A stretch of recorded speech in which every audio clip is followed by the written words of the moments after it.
There's no question that the FX3 is absolutely dated, but in the world where new cameras keep coming out, I still find myself reaching for the FX3.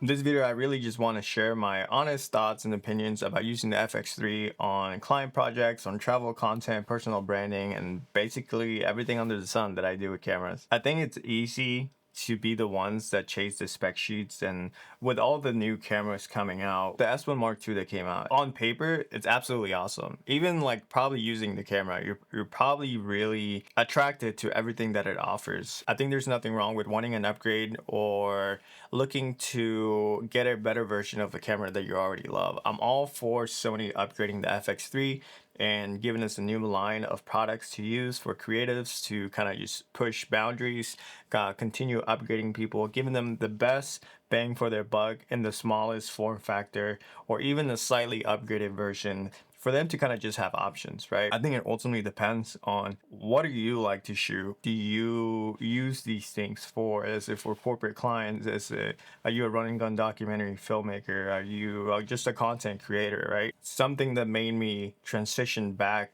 from owning the FX6 was the portability and the ease of use. Let's talk about that really quick. The FX6 is an amazing camera. The form factor is, I think, perfect. I think the all the buttons and the usability and the flexibility that you have for the camera, I think is amazing. I found myself, and again, this is more user error than a camera fault, but sometimes like you have to break the camera apart. It doesn't all fit in my Pelican case. I have to use like multiple bags because then you have to bring like multiple batteries and multiple cables for making the camera work. There's more resources that goes into it, more things to worry about. I have ADHD.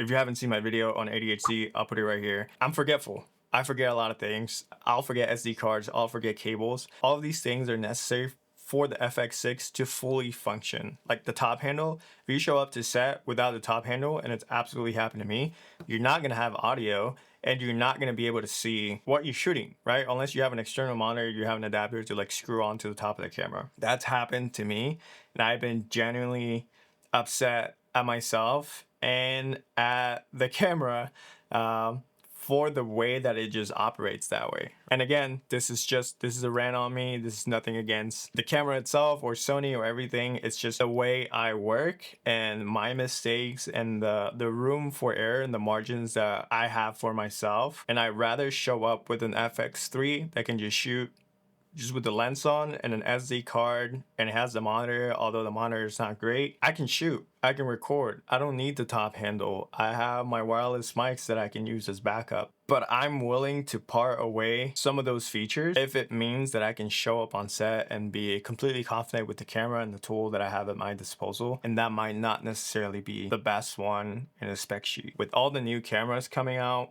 and the new specs like the S1 Mark II, on paper, and probably if you used it, I haven't used it before, so I have no input on it, but it looks like an absolutely amazing camera. It has the better autofocus, it has like the stack sensor, it has the open gate recording, it has a ton of features that people have been wanting, it has the waveform. For me, those things don't necessarily work, nor do they add on to my experience, just because of the way that I'm used to working, the tools that I'm used to using. Everything that I need is in this body, in this camera package with these lenses, and they just work. I think also what attracts me with like the FX6, FX3 is the flexibility on the low light performance. Like this camera is like, if anything, I find myself using an ND filter in just indoor spaces just because there's so much light coming into the sensor that you need to tone it down. I like that flexibility, and I don't think a lot of the cameras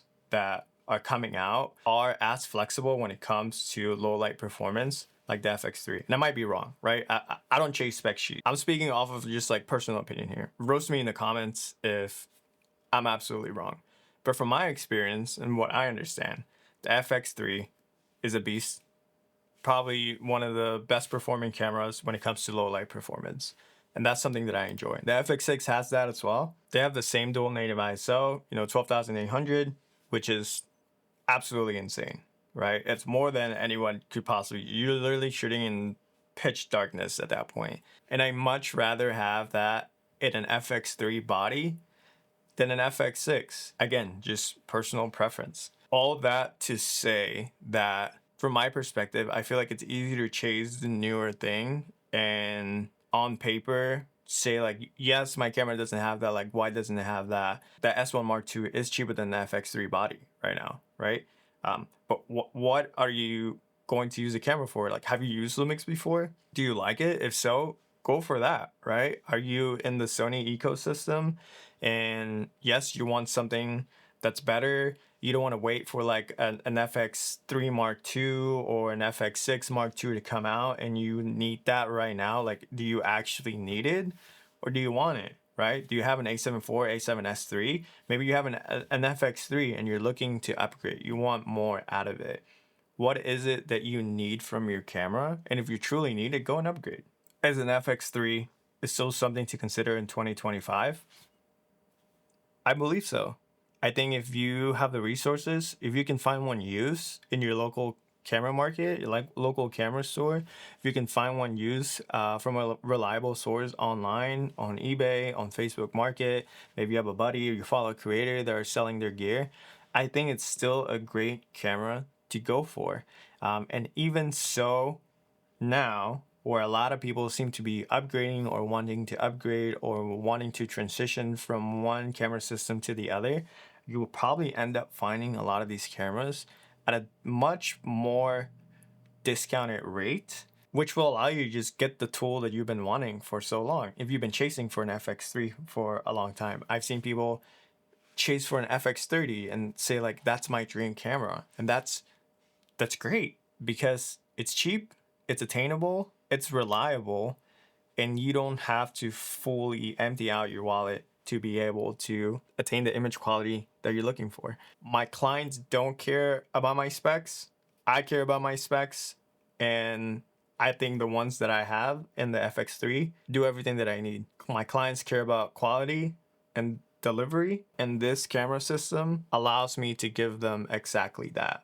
And I'm very happy with the outcome, very happy with the image quality, and I'll continue to be happy with it. You know, we're 4 years into it. You're 5, 6, 7, 8.